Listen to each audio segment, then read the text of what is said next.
Welcome to the first lecture of unit 5 the cone and the cylinder. ठीक है, तो यहाँ पे आप लोग कोन के बारे में पढ़ने वाले हो। तो कोन एक्चुअली होता क्या है, जो आप इस तरीके से कैप देखते हो अपने सर पे बर्थडे के दिन जब लगाते हो, वो कोन टाइप में होती है ना। तो ये यूजुअली हमारी एक कोन है, ये कोन का फिगर है। ठीक है, ये सिमेट्रिक है, मैंने असिमेट्रिक ड्रॉ किया होगा।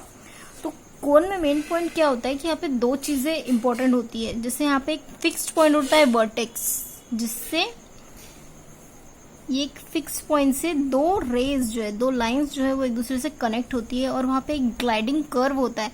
जब ये रे ऐसी रोटेट होती है और वो एक सरफेस बनाती है। ये एक रे जो है, जैसे यहाँ पे एक ये रे है, ये रे जब रोटेट होती है तो वो एक सरफेस कवर करती है, और वो जो सरफेस कवर करती है वो कोन बनाती है। ठीक है, तो यहाँ पे ये जो पॉइंट ए है वो क्या है, वर्टेक्स है। और ये जो ए बी है, ये ए बी जो है वो क्या है, जनरेटर है। किसकी जनरेटर है, हमारे कोन की जनरेटर है। ठीक है, और ये सी जो है, ये सी जो है वो क्या है, कर्व है, जो कि ये जनरेटर के थ्रू बना है। ठीक है, सी जो है वो क्या है, कर्व है, जो कि हमारे जनरेटर के थ्रू बना हुआ है। ठीक है, तो actually cone is a surface generated by variable straight line. ठीक है, वेरिएबल स्ट्रेट लाइन ये क्या करती है, वेरी करती है, which passes through a fixed point and satisfy one or more condition of the type that it may intersect a given curve or touch a given surface।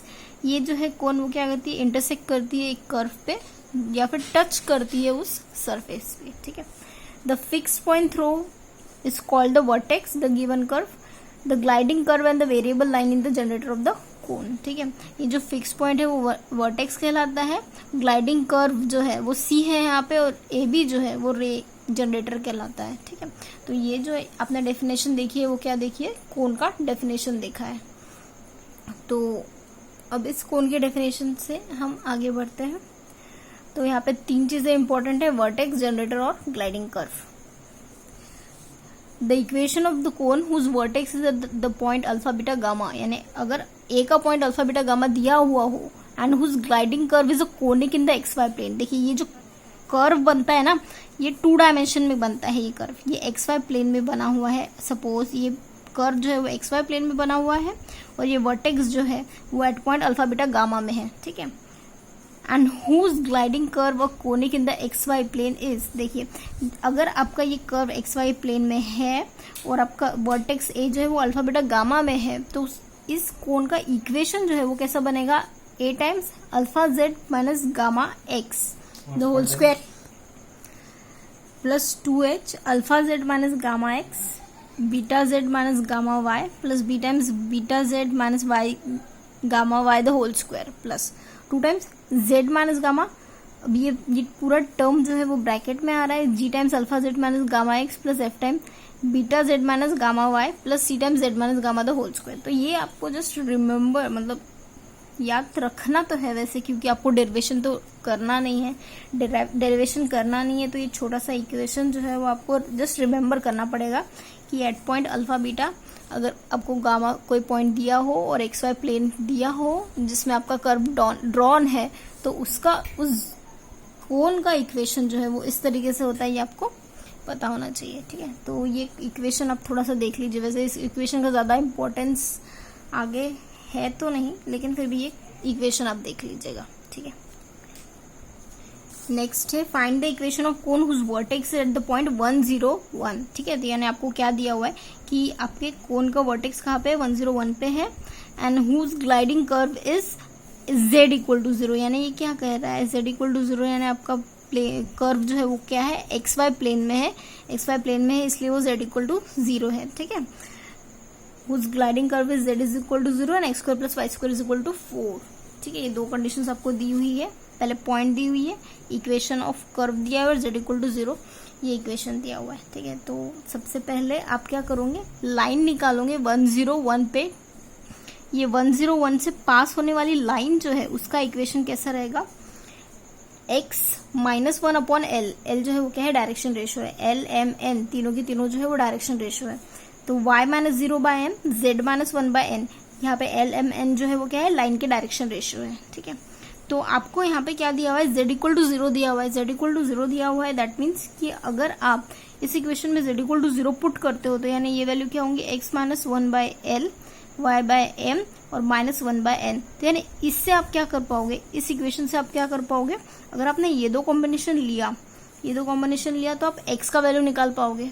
ठीक है, ये दो कॉम्बिनेशन लेने के बाद आप x का वैल्यू निकाल पाओगे। नेक्स्ट आप ये दो वैल्यूज अगर लेते हो तो आप इससे y का वैल्यू निकाल पाओगे। ठीक है, y का वैल्यू क्या निकलेगा, -m/n। तो दैट मीन्स कि एट z इक्वल टू 0 हमारा पॉइंट क्या मिल रहा है, हमारा पॉइंट मिल रहा है 1 -l/n -m/n और 0, ये 3 पॉइंट हमें मिल रहे हैं। ठीक है, ये पॉइंट हमको मिल रहे हैं। अब ये पॉइंट जो है वो क्या करेंगे, हमारे इक्वेशन सेटिस्फाई करेगा। कौन सा equation, x² + y² equal to 4। ये पॉइंट जो है वो हमारा the point lies on z equal to 0 and it will satisfy the equation x² + y² is equal to 4. That means you have to put the value of x in this equation, you have to put the value of y in this equation, so as you can further satisfy the equation and find out the value of cone in x, y, z. ठीक है, तो अब आप क्या करोगे, l/n का value निकालोगे। l/n का वैल्यू जो है वो आपको कहाँ से मिलेगा, इक्वेशन 1 से मिलेगा। ठीक है, सपोज आप l/n का वैल्यू निकालते हो तो वो वैल्यू क्या आएगी, x - 1 अपॉन z - 1। ठीक है, ये l इधर गया, n ऑलरेडी यहाँ पे है, x - 1 अपॉन z - 1 आपको मिल रहा है। ठीक है, उसका होल स्क्वायर। अब ये minus as it is m/n का वैल्यू, m/n का वैल्यू आपको कहाँ से मिलेगा, इस इक्वेशन मिलेगा, m इधर गया, तो यानी y upon z - 1 equal to m/n का वैल्यू मिल गया। तो यानी m/n का वैल्यू आप पुट करोगे। तो अब इस इक्वेशन को आप क्या करोगे, सिंप्लीफाई करोगे। इस इक्वेशन को आप सिंप्लीफाई करोगे, a - b the whole square है ये, और ये तो एज इट इज आप स्क्वायर लिख सकते हो। a - b the whole square का फॉर्मूला क्या होता है, a² + b² - 2ab। तो अब आप यहाँ पे क्या देख पा रहे हो कि z - 1 द होल स्क्वायर को आप कॉमन आउट कर सकते हो, z - 1 द होल स्क्वायर को आप कॉमन आउट कर सकते हो। यानी आप क्या करोगे, डिनोमिनेटर सेम कर दोगे सबका। पहले z - 1 द होल स्क्वायर आ जाएगा, यहाँ पे x - 1 द होल स्क्वायर आएगा, -2 x - 1 z - 1 प्लस y²। ठीक है, यहाँ पे जहाँ पे भी z - 1 द होल स्क्वायर नहीं है, आप z - 1 द होल स्क्वायर से मल्टीप्लाई और डिवाइड करोगे। यहाँ पे z - 1 है तो आप ये z - 1 से डिवाइड और मल्टीप्लाई करोगे, ताकि डिनोमिनेटर में क्या हो जाए, z - 1 द होल स्क्वायर हो जाए। ठीक है, तो यानी denominator z - 1 the whole square करने के बाद, denominator z - 1 the whole square करने के बाद आप क्या करोगे, z - 1 द होल स्क्वायर करने के बाद आप क्या करोगे, इसको सिंप्लीफाई करोगे। ठीक है, यानी ये पूरा z - होल स्क्वायर वो न्यूमरेटर में चला जाएगा, तो यहाँ पे बच जाएगा।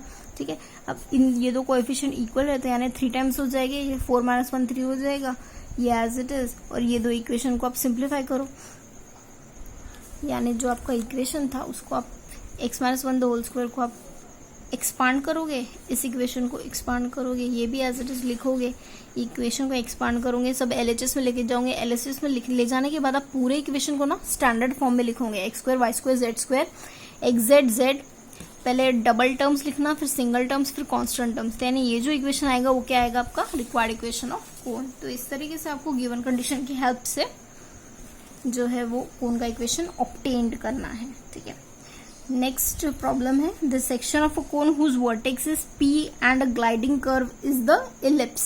तो आपको क्या करना है, पहले तो आपको ग्लाइडिंग कर्व जो है वो क्या दिया हुआ है, इलिप्स दिया हुआ है, और P जो है वो वर्टेक्स दिया हुआ है।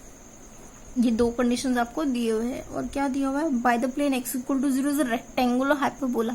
आपको यहाँ पे रेक्टेंगुलर हाइपरबोला, प्लेन x = 0 पे रेक्टेंगुलर हाइपरबोला मिलता है, ऐसा कह रहा है। ठीक है, आपको क्या करना है, लोकस जो है वो ये पॉइंट होता है, आपको शो करना है।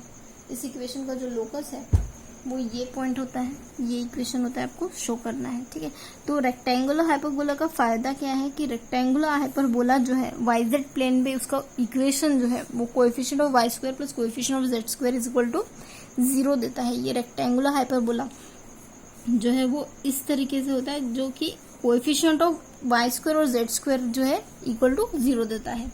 तो ये कंडीशन का यूज करके आपको इक्वेशन जो है वो निकालना है। ठीक है, तो सबसे पहले एट पॉइंट जो हमारा वर्टेक्स है उसका पॉइंट नहीं दिया हुआ है, वर्टेक्स का पॉइंट नहीं देने की वजह से आप वर्टेक्स का point alpha beta gamma consider करोगे।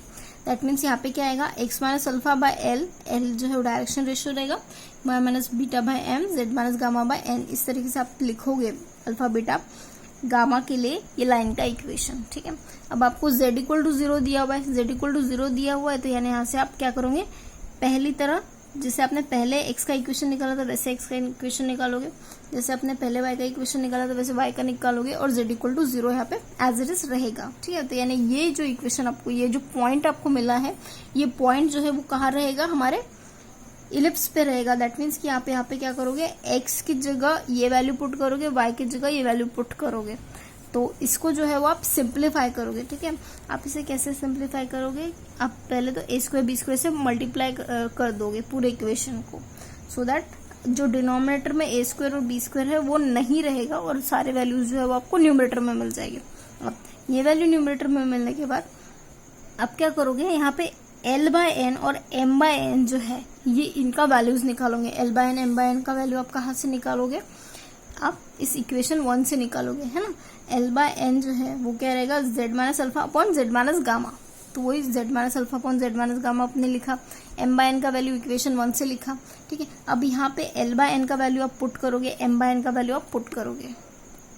ठीक है, l बाय एन का वैल्यू पुट किया और m बाय एन का वैल्यू पुट किया। अब ये वैल्यू पुट करने के बाद आप क्या करोगे, सबसे पहले डिनोमिनेटर सेम करोगे, डिनोमिनेटर सेम करने के बाद जो डिनोमिनेटर सेम हुआ है वो आपके न्यूमरेटर को मल्टीप्लाई करेगा। ठीक है, न्यूमरेटर पे मल्टीप्लाई करने के बाद आप क्या करोगे, ब्रैकेट को ओपन करोगे, ब्रैकेट को ओपन करने के बाद जो टर्म्स कट होती है, यहाँ पे जो टर्म्स कट होती है वो कट करोगे, सिंपल इक्वेशंस लिखोगे, बहुत ही ज्यादा इजी है, ये आपको मिल जाएगा इक्वेशन। ठीक है, this is the equation of कोन, ये जो इक्वेशन मिला है आपको कोन का इक्वेशन है और इसका सेक्शन क्या है, x इक्वल टू 0 है। ठीक है, तो आपने ये इक्वेशन लिख लिया, पर आपको क्या करना है, इस इक्वेशन को ना आप एक्सपांड करोगे। कैसे एक्सपांड करोगे, in terms of a square b square और ए बी स्क्वायर। ठीक है, यानी यहाँ पे बी स्क्वायर में आप एक्सपांड करोगे, यहाँ पे बी स्क्वायर के कोएफिशिएंट लिखोगे, a स्क्वायर के कोएफिशिएंट लिखोगे और a स्क्वायर बी स्क्वायर के कोएफिशिएंट लिखोगे। अब ये कोएफिशिएंट लिखने के बाद अब इसको फर्दर जो चीजें हैं वो टोटल RHS में लाओगे, इक्वल टू 0 लिखोगे। अब ये जो इक्वेशन है वो आपको क्या दे रहा है, रेक्टेंगुलर हाइपरबोला को रिप्रेजेंट कर रहा है। अब ये इक्वेशन रेक्टेंगुलर हाइपरबोला को अगर रिप्रेजेंट करेगा तो रेक्टेंगुलर हाइपरबोला की कंडीशन जो है वो भी सेटिस्फाई करेगा। कौन सी कंडीशन सेटिस्फाई करेगा, coefficient of y square plus coefficient of z square equal to 0, यानी आप जो है वो y स्क्वायर की वैल्यूज जो है वो एक तरह लिखोगे प्लस z स्क्वायर का वैल्यू जो है वो एक तरह लिखोगे। y स्क्वायर का कोएफिशिएंट कहाँ से आ रहा है, देखिए a स्क्वायर गामा स्क्वायर। अब z स्क्वायर का कोएफिशिएंट कहाँ पे मिल रहा है आपको, ये b square alpha square, a square beta square plus minus a square b square, यानी ये जो है कोएफिशिएंट आपको मिला हुआ है, इन दोनों के कोएफिशिएंट जो है वो आपको इक्वल टू 0 लेना है। ठीक है, अब ये इक्वेशन इक्वल टू 0 लेने के बाद आप क्या करोगे, जो आपकी टर्म कांस्टेंट बच रही है a स्क्वायर बी स्क्वायर, ये थोड़ी सी डिफरेंट लग रही है, इसको आप LHS में ले जाओ। LHS में लेने के बाद आप डिवाइड करो, डिवाइड करने के बाद आप क्या देखोगे कि दो टर्म्स का कोएफिशिएंट जो है, दो टर्म्स का डिनोमिनेटर सेम है, सो दैट आप उसको एक साथ लिख सकते हो, यानी alpha square by a square plus gamma square plus beta square by b square equal to 1 मिल रहा है आपको। ठीक है, पर यहाँ पे आप क्या देखोगे कि अल्फा बीटा गामा जो है वो क्या है, आपके लोकस है। लोकस यानी सेट ऑफ पॉइंट जो एक कर्व में होते हैं, जो ऐसे सेट ऑफ पॉइंट्स जो कि मिलके कर्व बनाते हैं। दैट मीन्स कि ये अल्फा बीटा गामा जो है वो आर्बिट्री है। दैट मीन्स कि ये अल्फा बीटा गामा को आप क्या कर सकते हो, रिप्लेस कर सकते हो, किससे, x से, y से और z से। तो वही आपने किया, अल्फा को x से रिप्लेस किया, गामा को y से और बीटा को z से। यानी ये जो आपको इक्वेशन मिला है ये वही इक्वेशन है जो कि आपको प्रूफ करना था। ठीक है, जो कि इस तरह से आपने प्रूफ किया है।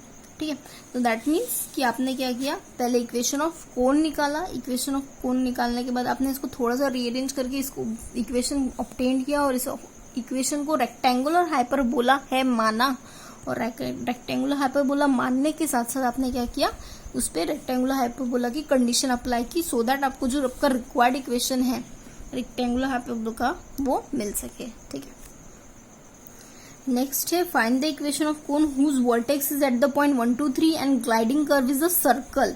यानी देखिए आपको ये पॉइंट दे दिया वर्टेक्स को और ग्लाइडिंग कर्व जो है वो इन दोनों के इंटरसेक्शन से बना हुआ सर्कल है, ऐसा बोल दिया। ठीक है, ये स्फीयर का है इक्वेशन और ये प्लेन का इक्वेशन। अब स्फीयर और प्लेन से स्फीयर और प्लेन की इंटरसेक्शन से हमें सर्कल मिलता है, ये तो सबको पता है। तो फिर ये सर्कल जो है वो हमें निकालना है। ठीक है, तो तो हमें क्या करना है, अभी कोण का इक्वेशन निकालना है। तो सबसे पहले एट एनी पॉइंट 1 2 3 जो है उसका इक्वेशन हम कैसे लिखेंगे, x minus 1/l, y minus 2/m और z माइनस 3/n। अब यहाँ पे हमको z equal to 0, x equal to 0 या फिर y इक्वल टू 0 नहीं दिया हुआ है। दैट मीन्स कि आप क्या करना पड़ेगा, इस रेशियो को equal to some constant consider करना पड़ेगा, तो जो कि इक्वल टू हमने 1/r लिया है। ठीक है, तो अब आप क्या करोगे, इस रेशियो को ऐड कर दोगे, है ना। आप ऐड कर सकते हो l plus m plus n, that means कि पूरा डिनोमिनेटर जो है वो ऐड होगा और पूरा न्यूमरेटर जो है वो ऐड होगा। अब आपको इक्वेशन क्या दिया हुआ है कि x plus y plus z जब आप कर रहे हो तो वैल्यू इक्वल टू 1 आ रही है। दैट मीन्स कि इन तीनों का एडिशन की जगह आप क्या लिख सकते हो, 1 लिख सकते हो, -1 एज इट इज लिखा, -2 एज इट इज लिखा और -3 एज इट इज लिखा। ठीक है, तो दैट मीन्स कि x माइनस 1/l का वैल्यू क्या लिखा है आपने, -5/l plus m plus n. तो l इधर गया, तो थोड़ा सा रीअरेंज करके आप x का वैल्यू निकालोगे। ठीक है, जिस तरह आपने x का वैल्यू निकाला है सेम आप y का भी वैल्यू निकालोगे और z का भी वैल्यू निकालोगे। ठीक है, इसी तरह। ठीक है, आप y का वैल्यू कैसे निकालोगे, इस इक्वेशन को जो है वो इससे इक्वेट करोगे तो आपको y का वैल्यू मिल जाएगा। ठीक है, इस इक्वेशन को इस इक्वेशन से इक्वेट करोगे तो आपको z का इक्वेशन मिल जाएगा। ठीक है, मैं इसको नाम देती हूँ। तो यानी फ्रॉम इक्वेशन 2 से आप y और z का वैल्यू निकाल पाओगे। अब ये y और z का वैल्यू निकालने के बाद आप क्या करोगे, x² plus y² plus z² equal to 4 में x, y और z का वैल्यू पुट करोगे। x, y और z का वैल्यू पुट करने के बाद आप क्या करोगे, पहले डिनोमिनेटर सेम करोगे। डिनोमिनेटर सेम करने के बाद आपको क्या करना पड़ता है, l m n का वैल्यू पुट करना पड़ता है। अब ये जो l m n का वैल्यू है वो कहाँ से निकालोगे आप, l m n का वैल्यू जो है वो आप कहाँ से निकालोगे, इक्वेशन 1 से निकालोगे। ठीक है, l का वैल्यू क्या हो जाएगा, x माइनस 1/l का वैल्यू हो जाएगा x minus 1.r। Similarly l का value x minus 1.r, similarly m का value y minus 2/r 2.r और n का वैल्यू z माइनस 3.r। अभी l m n का वैल्यू आप कहाँ पुट करोगे, इस इक्वेशन में पुट करोगे। ठीक है, इस इक्वेशन को 3 नाम दे दो। तो यानी आप क्या करोगे, आप इक्वेशन 3 में जो है वो वैल्यू पुट करोगे। ये जो हमारी इक्वेशन 3 है, इस इक्वेशन में आप क्या करोगे, l m और n का वैल्यू पुट करोगे। -4 टाइम्स l का value plus m plus n the whole square, 2 times l minus 3m plus 2n the whole square plus 3 times l plus 3m minus 2n the whole square plus 4 times l m n the whole square. ठीक है, तो आप अभी क्या करने वाले हो, अब आप इसको सिंप्लीफाई करने वाले हो। ठीक है, थोड़ा सा सिंप्लीफाई करो, आपको ये इक्वेशन जो है वो स्क्वायर्स में मिल जाएगी। तो अब स्क्वायर्स में मिलने के बाद आप क्या करोगे, ये ब्रैकेट को सिंप्लीफाई करोगे। ये ब्रैकेट को कैसे सिंप्लीफाई करोगे, देखिए ये आपको पास 1 2 3 4 टर्म्स का स्क्वायर है। दैट मीन्स आप क्या करोगे, पहले तो x² लिखना, y² लिखना, z² लिखना, 6 का स्क्वायर 36 लिखना। ठीक है, ये लिखने के बाद आप क्या करोगे, पहले ये 2 टर्म लेना, 2xy हो गया, फिर बाद में ये 2 टर्म लेना, 2xz हो गया। ठीक है, फिर बाद में आप क्या करोगे, ये टर्म लोगे। ठीक है, तो यानी क्या हो गया, 6 इंटू 2 12x हो गया। ठीक है, अब ये लेने के बाद आप क्या करोगे, यहाँ से फिर से स्टार्ट करोगे, तो ये वैल्यू क्या होगी, 2yz। ठीक है, 2yz होने के बाद आप क्या करोगे, यहाँ से फिर से स्टार्ट करोगे, तो यानी ये कितना हो गया, -12y। अब -12y आने के बाद आप फिर से ये, क्योंकि सारी चीजें कवर होनी चाहिए, तो यानी ये कितना हो जाएगा, -12z। ठीक है, यानी इस तरीके से जैसे मैंने आपको बताया आप इस तरीके से एक्सपांड करोगे। ये जो बाकी ब्रैकेट है, जैसा मैंने ये ब्रैकेट आपको एक्सपांड करके समझाया है, वैसे ही आप बाकी चीज़ों का ब्रैकेट जो है वो एक्सपांड करके देखोगे और ये वैल्यू निकालोगे। ठीक है, फिर से बता देती हूँ, पहले आएगा x² y² z² प्लस 36 हो जाएगा, प्लस 36। ठीक है, ये टर्म मिल गया। फिर बाद में अब आपको 2 टाइम्स लेना है, 2 टाइम्स xy 2 टाइम्स xz। ठीक है, 2 टाइम्स xy 2 टाइम्स xz -12, देखिए प्लस इंटू माइनस, माइनस आएगा -12x। ठीक है, फिर ये x का होने के बाद आप क्या करोगे, y पे जाओगे, प्लस 2 टाइम्स yz और -6 टाइम्स y, और फिर बाद में z पे जाओगे तो आएगा -12z। ठीक है, यानी इस तरीके से आप ये ब्रैकेट को एक्सपांड करोगे, हर एक ब्रैकेट जो है वो इसी तरीके से एक्सपांड करोगे। ठीक है, ये माइनस साइन जो है ना वो देख के लगती है, जैसे यहाँ पे ये प्लस है माइनस है, दैट मीन्स कि यहाँ पे क्या आएगा, -12x आएगा, ठीक है। मतलब बाकी जितने भी टर्म्स प्लस है वो प्लस ही आएगी, जो ये -6 के साथ जो भी टर्म्स आएगी वो नेगेटिव में आएगी, ठीक है।